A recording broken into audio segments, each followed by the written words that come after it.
She stormed into the room like a fire in heels, interrupted a billionaire's press conference, exposed his secret plan to demolish a beloved art center, and walked out with a viral mic drop that shook the entire city.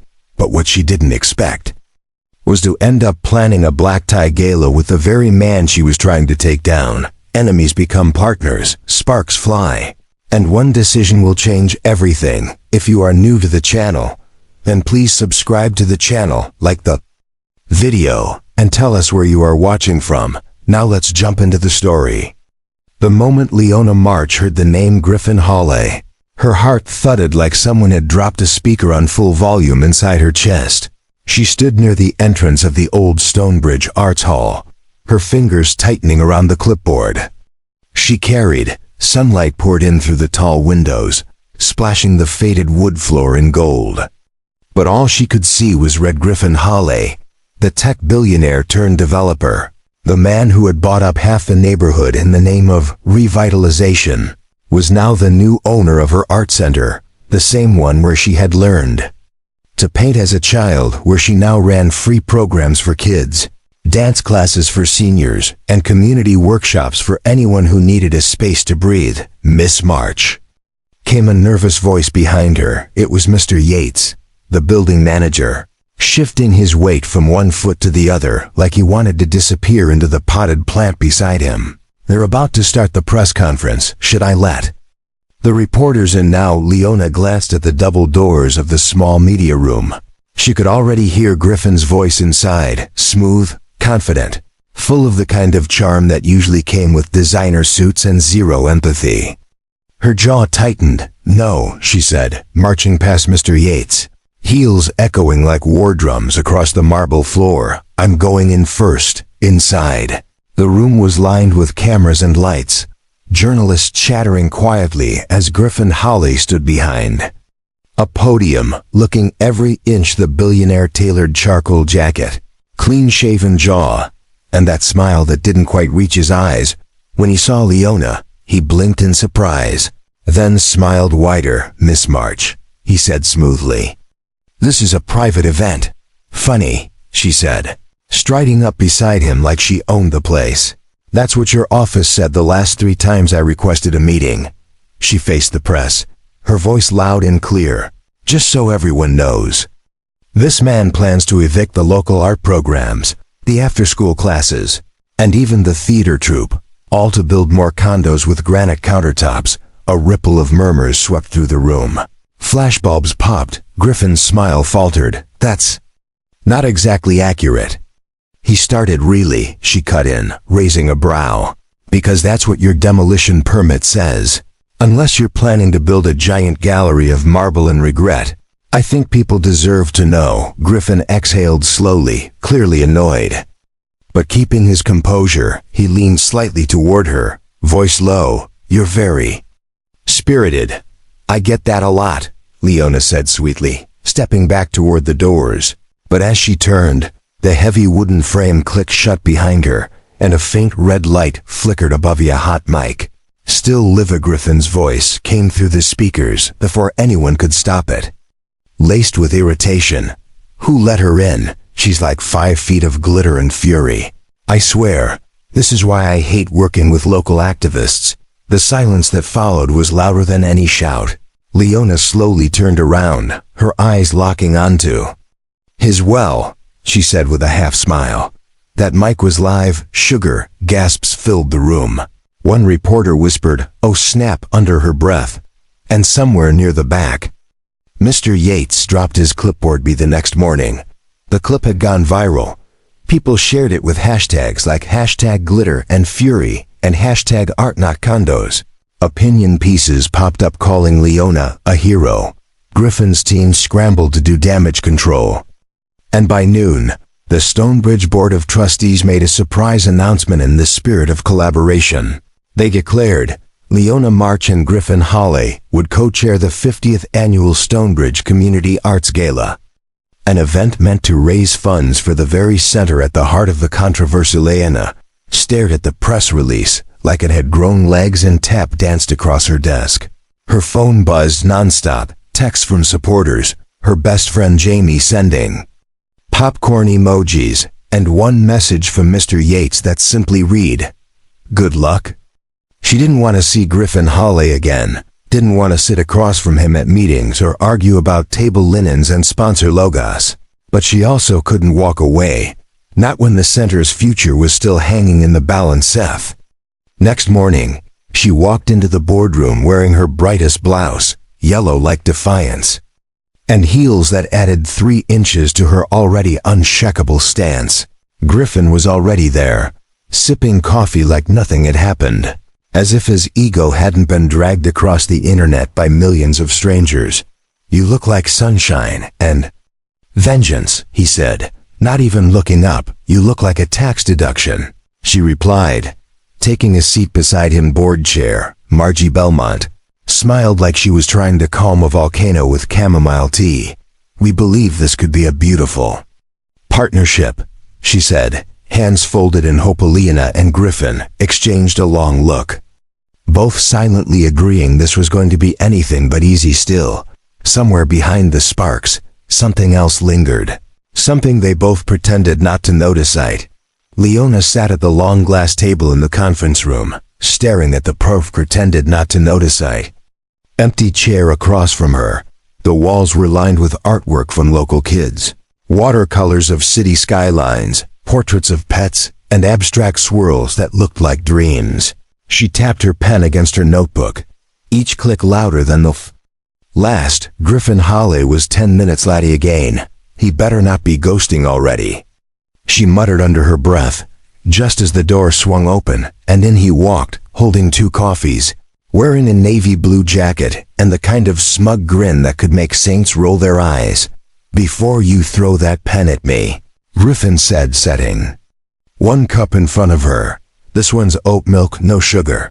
"Just how you like it." She squinted at him, suspicious. "You remembered my coffee order." "I remember lots of things," he said, sliding into the chair with far too much comfort. "Like the fact that our first meeting went viral, and now we're practically local celebrities." Leona didn't smile, but she did take a sip. "It was perfect, annoyingly, so let's just get to work," she said, flipping open her color-coded binder.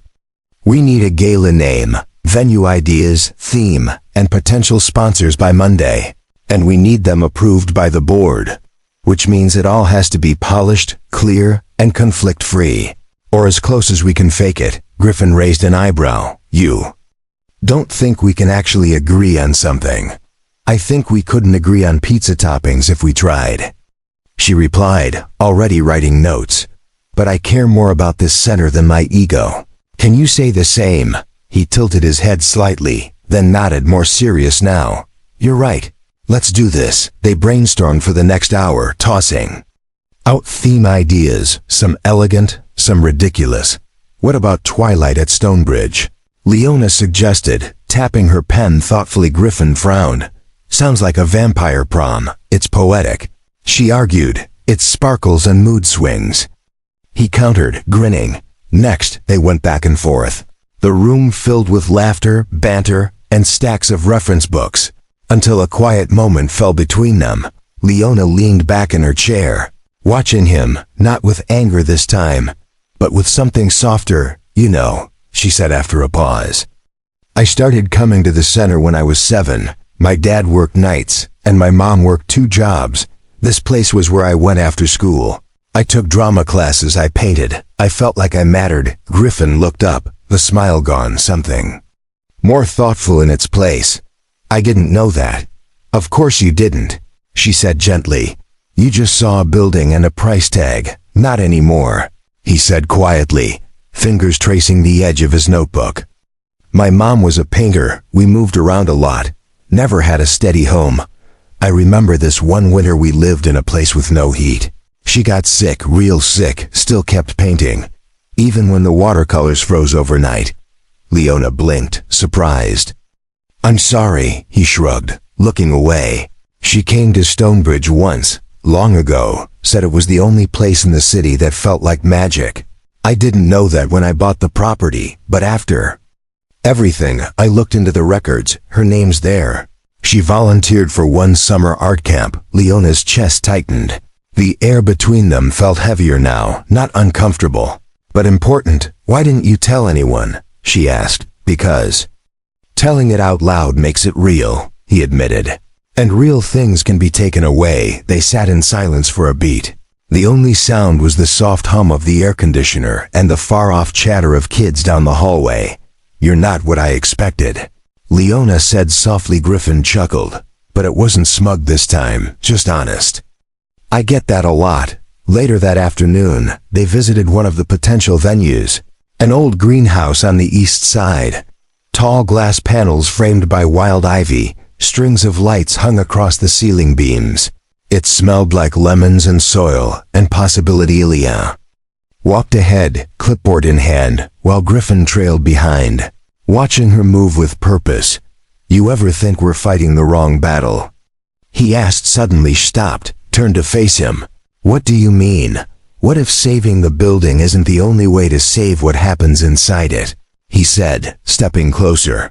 What if there's a way to protect the programs and bring the center into the future? She looked at him, wary but curious. Are you saying you're not planning to tear it down? I'm saying not everything is what it seems, he said quietly. Bare she could respond. Her phone buzzed with a reminder, back to reality. She glanced at the time, then at him. We'll see, she said, walking ahead again. But her mind was still spinning. That night, Leona sat on her couch, tablet in her lap, scrolling through their shared planning folder. To her surprise, Griffin had already added sponsor lists, vendor quotes, and a working theme document. She clicked it open and saw the tightly chosen the frame, arc past, present, and always. Read it twice, then smiled slowly. Her phone buzzed. Griffin again. Did you see the doc? He asked. Yeah, she replied. Shocked you can write sentences with commas. I contain multitudes, he said. Want to see my budget spreadsheet next? Only if it comes with pizza and proof you're not a robot. She joked. Deal, he texted back as she curled up with her tablet, a marker in one hand and a fuzzy blanket over her legs. She realized she was smiling. Not for the work, not for the center, but because maybe, just maybe, Griffin Halley wasn't the enemy anymore. Leona stood in the center of the ballroom, surrounded by half-empty boxes, ribbons trailing like ivy across the floor. The gala was 1 week away, and the room still looked more like a storage unit than a celebration. She adjusted a stack of centerpieces, wiped sweat from her brow, and muttered to herself about candle heights. And chaos door creaked open behind her, and Griffin walked in carrying 2 pizza boxes and a 6-pack of sparkling water. He wore jeans and a simple black t-shirt. Casual and surprisingly human, not a single silk tie in sight. You brought food, Leona said, eyebrows raised, hands on her hips. I come bearing carbs, Griffin replied, lifting the boxes like they were sacred offerings. Figured you forgot to eat again, Leona blinked, her stomach growling at the smell of garlic and cheese. How do you even notice that? Griffin shrugged, setting everything down on a nearby table. You get that focused face, your jaw clenches. You start barking orders like a general. It's impressive. But terrifying, she smirked, crossing her arms. So you're studying me now, observing, he said, grabbing a slice. Also, I live in fear of being strangled with ribbon by a hungry event planner. They sat down on the ballroom floor, legs crossed, boxes between them. The mood was easy, quiet, and just a little strange in how natural it felt. Leona took a bite and sighed. I needed this, she said. Thank you. You're welcome, Griffin said, watching her for a second too long, then looking away quickly. They ate in silence for a while, the room glowing with string lights someone had left hanging from a rehearsal last week. Behind them, a stack of floral samples leaned against the wall like sleeping soldiers. Can I ask you something? Leona said, wiping her hands on a napkin. Anything, Griffin replied, more serious now. Why real estate? She asked. Why buy buildings instead of just investing in them, like everyone else with too much money? He leaned back, resting on his elbows, his eyes fixed on the ceiling. My mom, she was a painter. Moved us around a lot. We were always behind on rent, always one broken heater away from an eviction after she passed. I swore I'd never be at the mercy of someone else's building again. Leona's gaze softened. So you decided to own them all? Yeah, he said with a hollow laugh. Control is a powerful drug. And the art center? She asked gently. She loved it, he said. Voice quieter now. Came here once for an art therapy workshop. Said it was the only place in the city where she felt seen. I didn't know that when I bought the lot, but after our ... moment, I found her name in the volunteer records. Leona's throat tightened. She looked at him not as the man who once threatened her world, but as a boy who had once been afraid. Just like she had. She reached out and touched his hand briefly. Thank you for telling me. She said and nodded, his thumb brushing her wrist before she pulled away. The touch small, but warm, you know. Griffin said after a pause, you have something rare. The way you fight for people. The way you make things matter. It's kind of incredible. Leona looked at him, surprised, then suspicious. You trying to charm me again? I wouldn't dare, he said, smiling. You scare me too much, she laughed, shaking her head. But her cheeks were pink and her heart was thudding in a way she didn't understand. Later that week, they visited the final venue, the city's botanical atrium, where hanging gardens framed the skylights and the air smelled like mint and roses. Leona arrived first, clipboard in hand, already noting layout possibilities and power outlets for the band. Griffin arrived 5 minutes later, holding 2 iced coffees, no sugar, oat milk, peace offering, he said, handing one to her. If this is poisoned. I hope it tastes like vanilla, she replied, taking a cautious sip. You're welcome, he said, sipping his own. It's strange. This place feels like a dream, but also expensive. I know, she sighed, walking down the tiled path with him beside her. But the photos would be magical, and we could get a discounted rate since they support youth programs. They walked in silence for a while. The only sounds were their footsteps and the chirping of birds from a nearby greenhouse. You ever think, Griffin said slowly, that maybe the people inside matter more than the place itself? Leona stopped, looked at him, her eyes wary again. Are you saying the building's still on the chopping block? He hesitated, then shook his head. I'm saying I'm thinking. More than I used to. She didn't respond, just nodded and turned back toward the exit.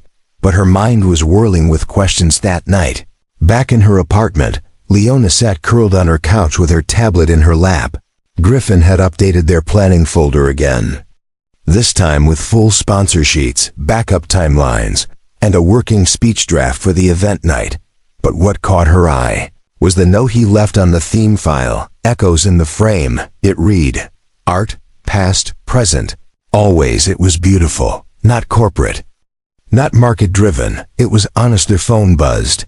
A message from Griffin. You still awake? Barely, she texted back. But I saw the theme. It's good, really good. Miracles do happen, he replied. Maybe you're rubbing off on me. Or maybe you've had this side all along. She typed, then hesitated, then hit send. I guess we'll find out. He wrote back. Leona stared at the screen for a long time, her heart both light and heavy. Somehow this project had turned into something more, something real, and that scared her more than losing the center ever had. The night of the gala arrived wrapped in moonlight and nerves. Leona stood just inside the entrance of the Stonebridge Art Center, now transformed into something breathtaking. Paper lanterns floated like stars from the ceiling. Soft jazz played in the courtyard, and guests arrived in shimmering gowns and tailored suits. She wore deep emerald green, her hair swept up with golden pins, her hands steady, but her heart not. Griffin had not called, not since the offer from a major development firm made headlines, not since she stormed out of his office after seeing the documents that suggested he might still sell the center. Not a word, no messages, nothing. Her chest ached in that quiet way that sneaks up on you when you're trying not to hope anymore. Everything else was perfect. Every table glowed with flickering candles. The program schedule ran smoothly. The donations desk was already filling with checks. Leona smiled, greeted sponsors, laughed when needed. But inside, she was unraveling outside. Across town, Griffin sat in the backseat of a quiet car. Engine off, staring up at the Stonebridge building. Lights glowing like something sacred behind the windows. In his hands was a small velvet box. Not a ring, but something older, something meaningful. He had turned down the offer, deleted the contracts, told the firm no before they even had a chance to negotiate. But Leona didn't know that yet, and he didn't know how to tell her. Stepped out of the car and walked up the steps, every breath heavier than the last. Inside the gala, a soft wave of whispers swept through the room as guests turned toward the doors. Leona turned too, and there he was, in a tux that somehow made him look both polished and undone. Like he belonged in the room, but hadn't meant to come. He walked up to her slowly, carefully, as if afraid she might vanish. "You're late," she said. Her voice steady, her eyes anything but "I had to be sure." He replied, "Sure of what?" she asked. Eyebrows raised. Griffin reached into his pocket and pulled out the box, opening it with slow fingers. Inside was a gold-plated fountain pen, the metal engraved with delicate script. "It belonged to my mother," he said, his voice quiet, almost nervous. "She wrote poems, never published any, but she dreamed of it. This was her favorite pen. I want you to have it." Leona stared, stunned.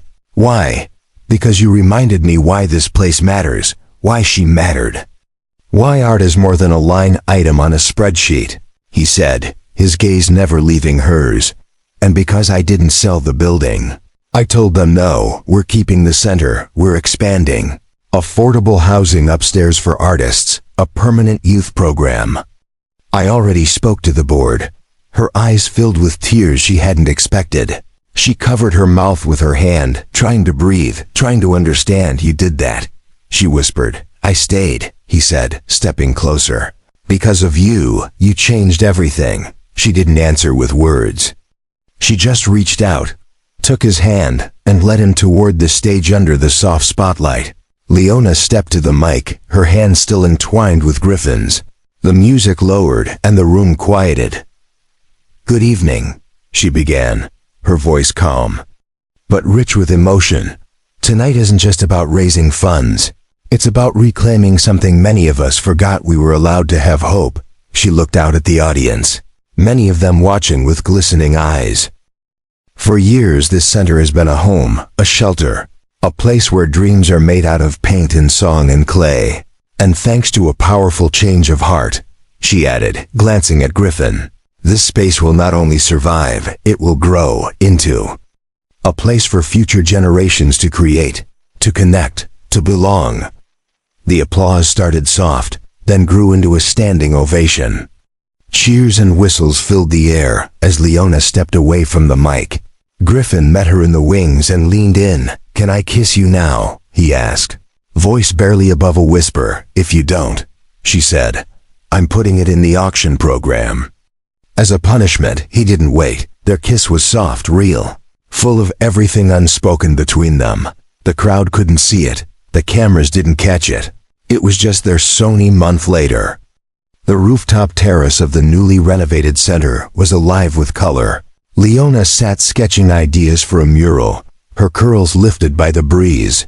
Music played from a nearby speaker, and the smell of fresh espresso drifted from the corner cafe. The cafe named after Griffin's mother, Marla's Light. Griffin walked up behind her, arms wrapping around her waist. He kissed her temple, smiled against her skin.